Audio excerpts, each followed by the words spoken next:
మించి ఒక్కసారి ఆ పర్వత శిఖరములు కింద పడిపోయేటట్టుగా ఎగిరి ఆకాశ మార్గంలో వెళ్లి కైలాస పర్వతం దగ్గరికి వెళ్ళిపోయారంతే. కన్ను మూసి కన్ను తెరిచేంతలో వెళ్ళిపోయారు. అది హనుమ యొక్క వేగం అంటే. ఓషధీ పర్వతం దగ్గరికి వెళ్ళారు.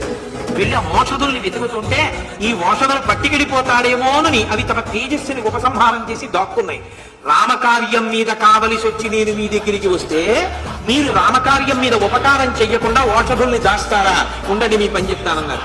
యక్షులు, సిద్ధులు, దేవతలు అందరూ ఆకాశం మీద నిలబడి స్తోత్రం చేస్తుండగా రామకార్యం మీద ఉపకారం చెయ్యని మీ బ్రతుకెందుకని ఆ పర్వత శిఖరాన్ని తన వేళ్లతో తెల్లగించి చేతితో పట్టుకుని అంతే వేగంతో జాంబవంతుడు ఎలా చెప్పాడో అలా మళ్ళీ కన్ను మూసి కన్ను తెరిచేటప్పటికీ ఆకాశ మార్గంలో గరుత్మంతుడు వస్తున్నాడా అన్నట్టుగా ఆ సంజీవని పర్వతాన్ని తీసుకొచ్చి ఆ ఓషధీ పర్వతాన్ని ఆ యుద్ధ భూమిలో దింపారు.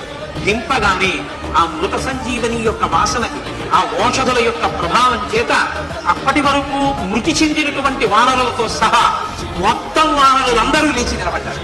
పూర్వం కన్నా విశేషమైనటువంటి తేజస్సు పొందారు. అందుకే హనుమని నమ్మిన వాడికి ఎన్నడూ ఏ ఇబ్బంది కాపాడి తీరుతారు.